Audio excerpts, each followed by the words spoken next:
Counsel, would you discuss the preemption issue just briefly? Yes, Your Honor. This regulation, the Secretary says in this regulation that it is intended to preempt arguably any inconsistent state laws with respect to vaccination requirements. And for example, in this case, the most direct example I can point to, Your Honor, is at 20-7-134 of the Arkansas Code that prohibits as a condition of employment any sort of vaccination requirement.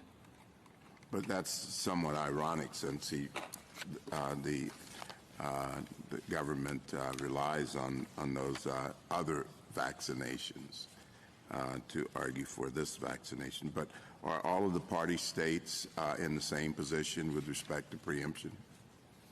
Your Honor, certainly the district court in this case, at the very least, cited that Arkansas, Wyoming, and Missouri are similarly situated with that respect, and certainly there are other states in the Missouri-led coalition that also have laws that are going to be preempted by this regulation.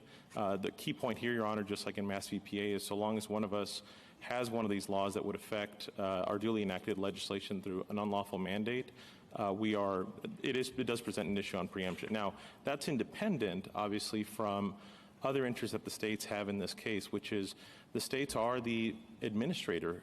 It's our providers with respect to Medicaid. With Medicare, we're being asked to facilitate this program for the federal government. We have compliance costs. We have surveyors who have to go out and enforce this rule. All of that are the state's interests, Your Honor. Well, the one final point has to go to standing. You seem to rely on parens patriae a bit.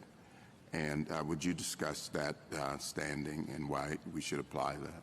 Well, sure, Your Honor. And just to be clear, we do have various capacities here. We mentioned sovereign interest. We mentioned proprietary, a whole plethora of them. And certainly we did invoke also a quasi-sovereign interest in the health and well-being of our citizens. For example, this mandate will close the doors of many of these rural facilities that will effectively deprive our citizens of health care. And we also are asserting rights under federal law with respect to the APA on many of these claims. But that is not the only basis that we're seeking standing in this case. We have various other capacities that we're suing under, just like the ones I mentioned, Your Honor. Is that true of all of the parties? I believe so, Your Honor, yes. Thank you.